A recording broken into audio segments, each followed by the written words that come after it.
श्री राधे राधे। भक्तों, साधक के लिए भगवान और गुरु दोनों का बहुत बराबर, कभी गुरु का महत्व ज़्यादा हो जाता है, कभी भगवान का महत्व ज़्यादा हो जाता है। प्रियतम आराध्य तो प्रभु हैं, लेकिन गुरुदेव को भी कम नहीं माना जाता है। यदि भगवान का साक्षात्कार हो रहा है तो फिर घर भी अच्छा तो नहीं लगता है, संसार अच्छा लगता नहीं। तो संसार की ओर अर्थात घर परिवार की ओर फिर जाने का मन कैसे होगा। किंतु गुरुदेव ही यदि कहते हैं कि घर चलना होगा, तब समस्या बड़ी विकट हो जाती है। और ऐसा ही होने लगा था माता के साथ। सुभद्रा माता, जो तपोवनी माता के बाद में कहलाएंगी, वो बद्रीनाथ गई थी गुरुदेव के साथ। और हिमालय की इस पहली यात्रा में ही श्री बद्रीनाथ धाम के दर्शन करते ही नारायण का स्वरूप हृदय में विराजमान हो गया।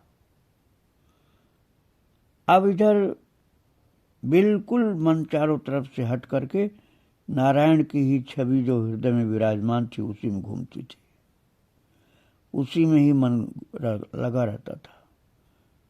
लेकिन गुरुदेव की आज्ञा थी, उन्होंने निर्देश दिया था कि सब लोग एक साथ आए हैं तो साथ ही वापस जाएंगे। ये भी बोल दिया कि कल उडुपी जाना है हमको, सब लोगों को, और गुरु आज्ञा का भी पालन करना था। ऐसे में शरीर कैसे रह पाएगा, भगवान को छोड़कर जाना नहीं। वो अंदर लीला कर रहे हैं और उन्हीं के चरणों में माता पड़ी थी बद्रीनाथ में। तो उनको लगा कि एक ही रास्ता है, यदि शरीर ही नारायण में मिल जाए तो सारा द्वंद्व समाप्त हो जाए। ये विचार प्रभावी होने लगा। चारों तरफ नजर दौड़ाई, सभी लोग सो गए थे। माता कहती कि मैं धीरे से उठी और बाहर निकल करके नदी किनारे पहुंच गई और दिन में स्वामी जी के साथ ब्रह्म कपाल गई थी, वहीं स्नान व पूजा की थी। विचार आया उसी के आगे चली जाऊं, जहां गहराई दिखेगी वहीं छलांग लगा दूंगी। रात के सन्नाटे में ब्रह्म कपाल को पार करके अलकनंदा जी के किनारे ये सोच करके आगे बढ़ती रही कि गहरे में जाकर छलांग लगाऊंगी। शुरू में कूदने से यदि बच गई तो ये शरीर किसी काम का नहीं रहेगा। रात गहराने से दृश्य और भयावह लगने लगा। अंधेरे के सन्नाटे को चीरती हुई, शोर मचाती हुई अलकनंदा की धारा अंधेरे की तेज गर्जना के साथ नदी की धवल लहरें देखते ही शरीर में कंपकपी होने लगी। आंखों के सामने नारायण और गुरुदेव की छवि एक साथ घूमने लगी। छलांग लगाना तो दूर, ठीक से नदी की लहरों को देखने की भी हिम्मत नहीं हुई। घनघोर रात थी, मैं अकेली खड़ी थी अलकनंदा के सीधे खड़े तट पर। अब शरीर ने जवाब दे दिया, कदम अपने आप रुक गए, विचार बदला। भक्तों, माता कहती हैं कि लगा कि अब इस शरीर को गुरु जी का ही निर्देश पूरा करना है। शायद नारायण को अभी इस शरीर से कुछ और काम लेना था।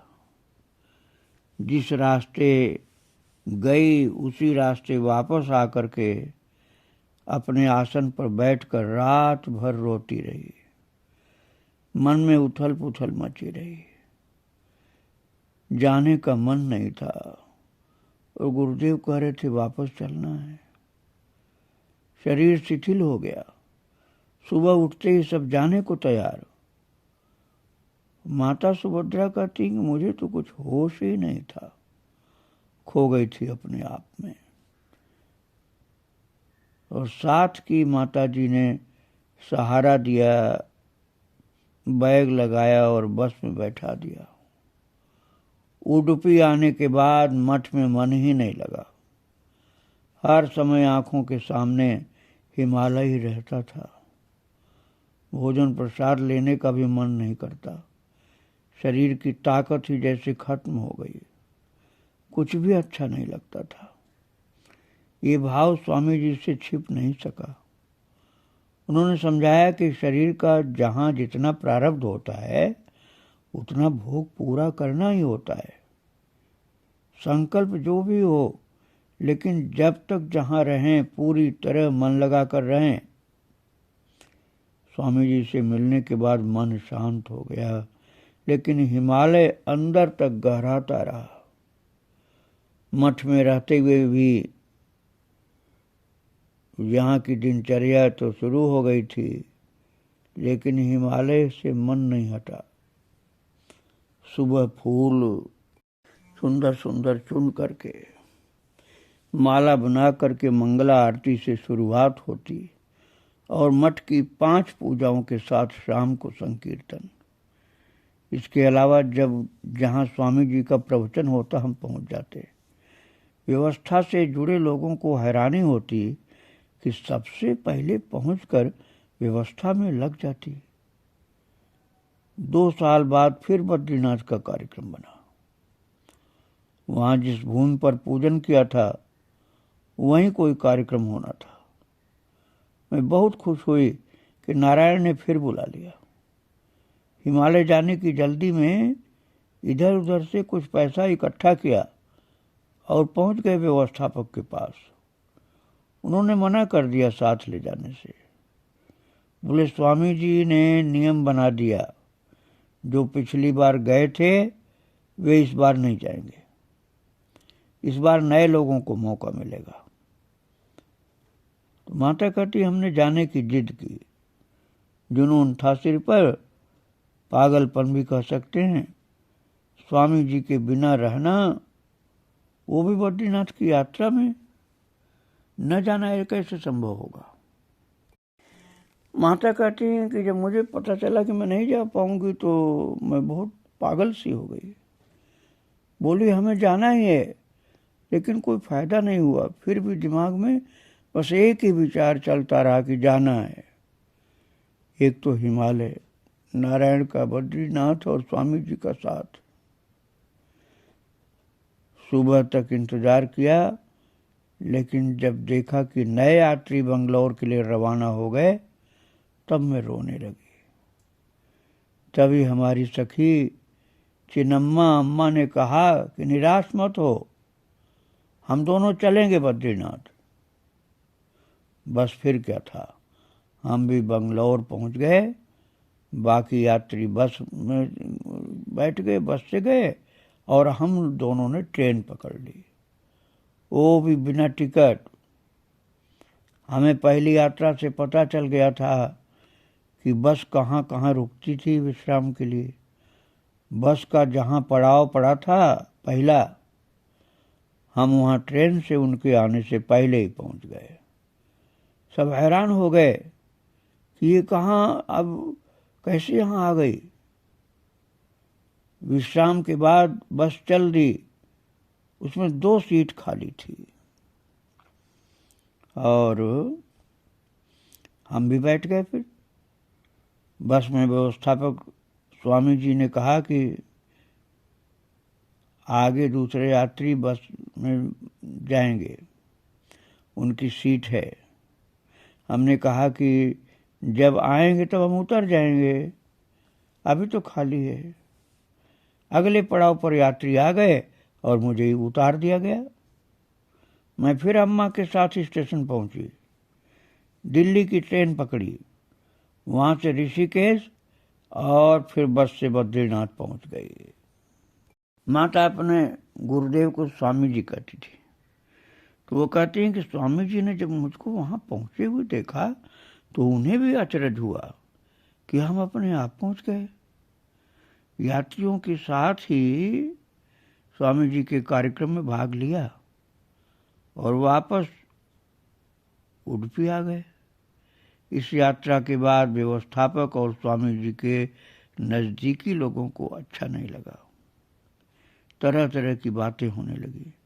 आपस में कहने लगे कि ये तो पीछे ही पड़ गई, हर समय स्वामी जी के साथ रहना चाहती है। स्वामी जी मना भी नहीं करते थे। मुझे किसी बात से कोई फर्क नहीं पड़ता था, क्योंकि गुरु सेवा में ही जीवन लगा दिया था। जब कभी कोई कुछ बोलता तो भी ध्यान नहीं देती थी। बस यही विचार आता था कि ईश्वर सबके भाव देखता है, मेरा मेरे साथ है, उनका उनके साथ है। इसी तरह सेवा और पूजा के साथ जिंदगी आगे बढ़ती रही। और भक्तों, माता का कहना है कि एक बार स्वामी जी का चातुर्मास में कलकत्ता का प्रोग्राम बना और वहाँ कुछ गिने चुने लोगों के साथ जाना था। तो हमने तो सेवाधारी स्वामी से साथ ले चलने के लिए कहा, मना कर दिया। फिर वही निराशा की स्थिति। 2-3 महीने स्वामी जी के प्रवचनों से भी वंचित रहना पड़ेगा। वैसे तो जब भी स्वामी जी आसपास चतुर्मास या किसी कार्यक्रम में जाते, तब हम अपनी व्यवस्था से पहुंच जाते। इस बार स्वामी जी की आज्ञा के बिना इतनी दूर जाना ठीक नहीं लगा। एक बार फिर पैसा एकत्र करके टिकट के लिए व्यवस्थापक से अनुरोध किया, लेकिन इस बार स्वामी जी की तरफ से मना हो गया कि कोई महिला नहीं जाएगी। बस मन टूट गया।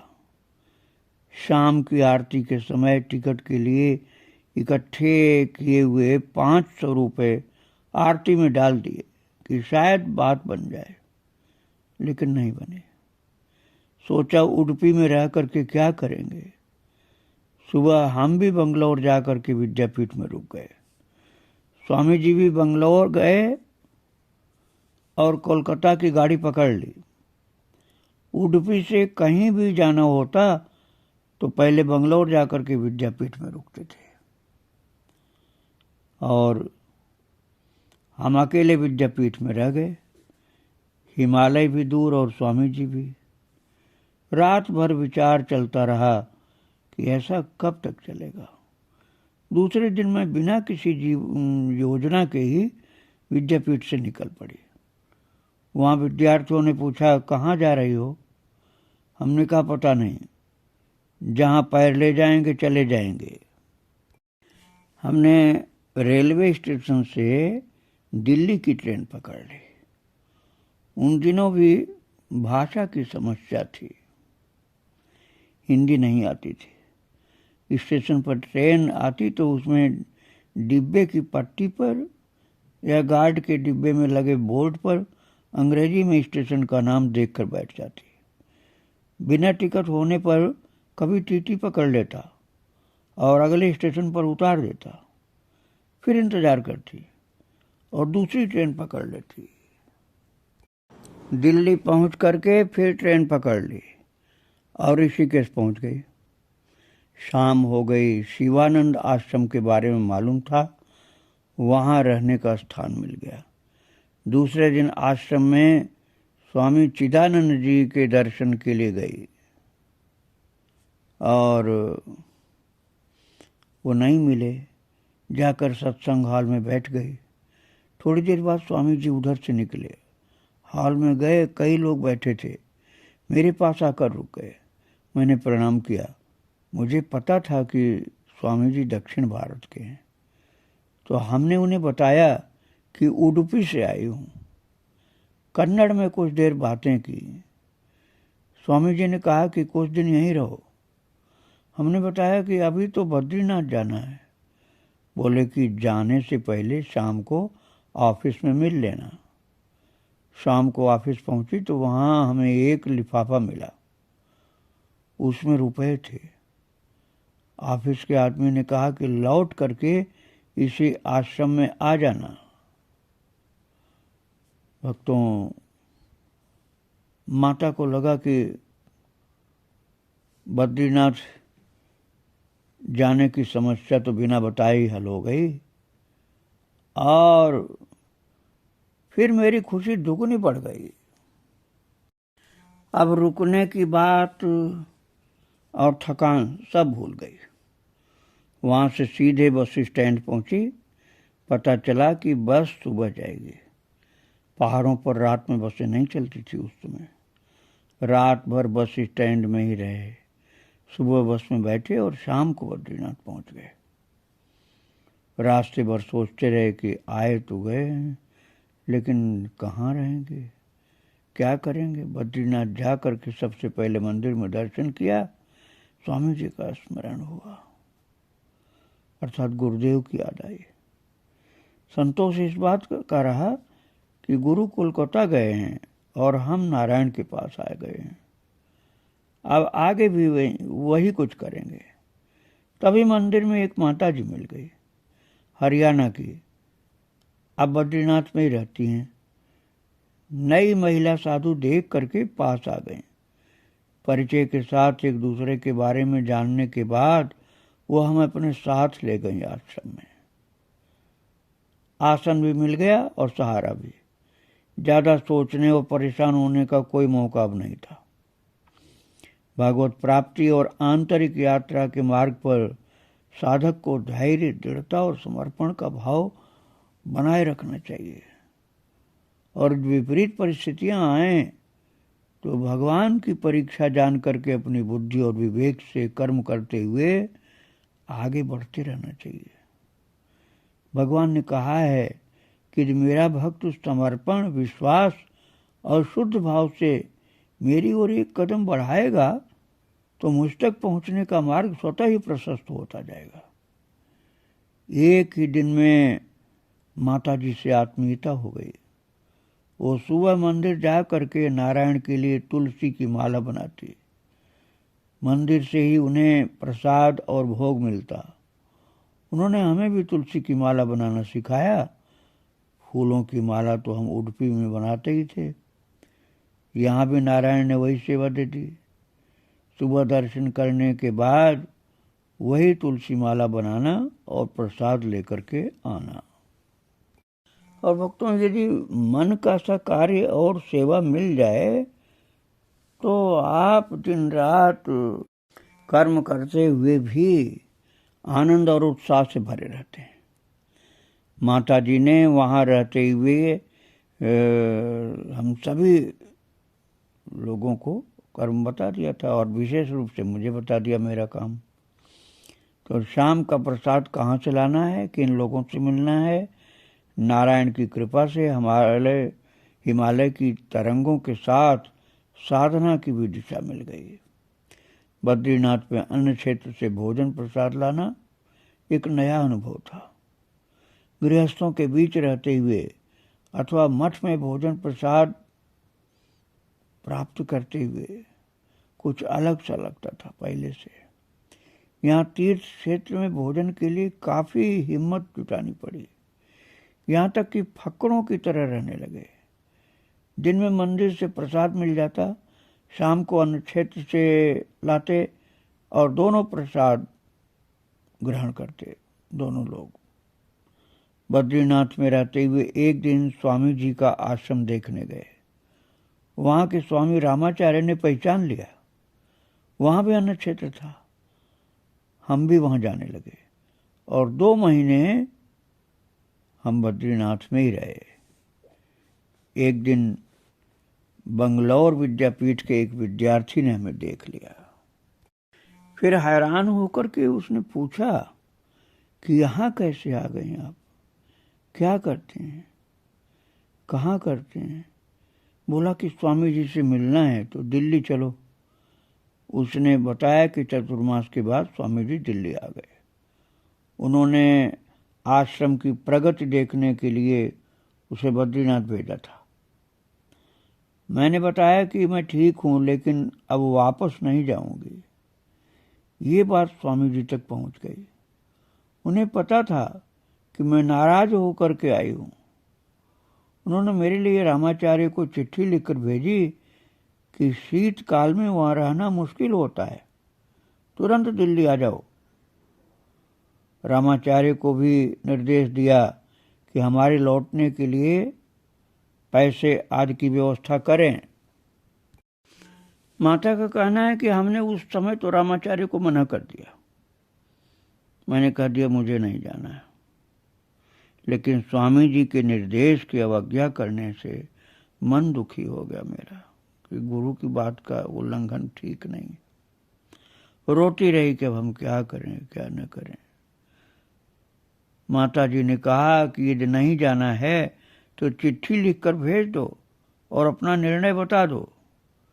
मैं सोचती रही, चिट्ठी लिखकर क्यों मना करने की हिम्मत नहीं हो रही थी। नारायण की याद किया और कहा कि ये कैसा खेल है आपका। तभी विचार आया कि स्वामी जी दिल्ली में हैं, बुलाया है तो जा कर के मिलेंगे और फिर वापस आ जाएंगे, गुरु की अवज्ञा भी नहीं होगी और ये दर्शन भी हो जाएंगे इसी बहाने गुरुदेव के, तो और अच्छी बात है। दूसरे दिन निकल गए दिल्ली के लिए। बस स्टैंड से किसी तरह पहुंच गई और वहां मठ में प्रवेश करते ही देखा कि स्वामी जी खड़े हैं। प्रणाम किया, अंदर जाकर के बैठ गई उनके सामने। स्वामी जी बोले कि बस हो गया बद्रीनाथ, यहाँ शीतकाल में बर्फ पड़ती है वहाँ पर बद्रीनाथ में, तब कोई नहीं रहता वहाँ, अब वापस उडुपी चलो। और स्वामी जी की बात सुनने के बाद तो हमें कुछ कहते ही नहीं बन रहा था, क्या कहें, मूक दर्शक की तरह बैठी रही। स्वामी जी ने फिर साथ ला करके उडुपी छोड़ा, फिर वही सिलसिला शुरू हो गया, फिर मठ में ही आसन लग गया, पहले की तरह वही सेवा और सुबह मंगला आरती के साथ सायं भजन तक, और साथ के लोगों और स्वामी जी के सेवाधारियों को ये सब अपने जैसा लगा। उन्होंने सोचा कि ये कैसा संयोग है, गई तो स्वामी जी से नाराज होकर और कहाँ गई कैसे रही कुछ पता नहीं, लेकिन अब लौटी तो स्वामी जी के साथ। स्वामी जी इसे कहाँ से लेकर के फिर वापस आए। थोड़े दिनों के बाद फिर वही क्रम बन गया। माता कहती कि स्वामी जी जहाँ भी जाते थे मैं वहीं जाकर के पहुंच जाती थी, और अब साथ के लोगों को परेशानी और बढ़ने लगी। कुछ लोग आपस में गलत बातें करने लगे, पहले पीछे और अब आसपास ही करने लगी गलत बात। स्त्री शरीर के साथ साधु के रूप में रहना, सेवा करना आसान नहीं है। हमारे समय में भी मुश्किल था, आज भी कठिन है। पुरुष साधु तो कहीं बैठ गया, कहीं सो गया, कहीं खा लिया, ज़्यादा परेशानी नहीं होती, लेकिन स्त्री शरीर को हर बात के लिए सोचना पड़ता है। गृहस्थ लोगों के बीच साधु का रहना फिर भी आसान है, लेकिन मंदिर और तीर्थ में अन्य साधुओं और पुजारियों के बीच मान मर्यादा के साथ रहना बहुत कठिन है। हर तरह की निगाहों से घिरे रहते हैं 24 घंटे। मठ में भी बातें होने लगी हैं, लेकिन मैं तो स्वामी जी पर श्रद्धा रखती थी। मेरे मन में गुरुदेव के प्रति बहुत आदर भाव था, इसलिए उनका दर्शन और प्रवचन के लिए मैं पागल से रहती थी। न मान मर्यादा की चिंता, न अपने खाने पीने की। सेवा कार्य में सबसे पहले मैं लग जाती थी, सबसे आगे रहती थी सेवा में। फूल माला बनाना और प्रवचन सुनना तो मेरा नियम ही था। प्रवचन सुनते समय अच्छी बातें डायरी में भी नोट कर लेती थी, बाद में उन पर चिंतन मनन भी करती थी और अपना सेवा कार्य भी करती रहती थी मैं। और इस प्रकार गुरुदेव की सेवा में मैं रह रही थी। चिढ़ने वाले चिढ़ते भी थे, किंतु भगवान की इच्छा थी, जो कुछ गुरुदेव चाहते, जो भगवान चाहते वही तो होता। भक्तों, वहाँ कृष्ण मंदिर बड़ा सुंदर उडुपी में, और माता उडुपी के कृष्ण मठ में अलंकार पूजा, भगवान की सुंदर सुंदर माला बनाना, और ला करके भगवान के श्रृंगार के लिए देना, ये करती थी गुरु की आज्ञा अनुसार, तो बहुत आनंदित रहती थी। और भागवत कथा प्रवचन के समय ज़्यादातर जिज्ञासु कथा सुनते हैं, मैं भी कथा सुनने में आनंदित हो जाती थी। तो इस प्रकार से क्रम चल रहा था। अब ठाकुर जी को जो करना है वो तो वही जाने, यही सोच करके मैं निश्चिंत हो जाती थी। भक्तों, माता का चरित्र आगे फिर आप सुनेंगे। आज माता को प्रणाम करके यहीं विराम दे रहा हूँ। श्री राधे राधे, जय श्री राधे।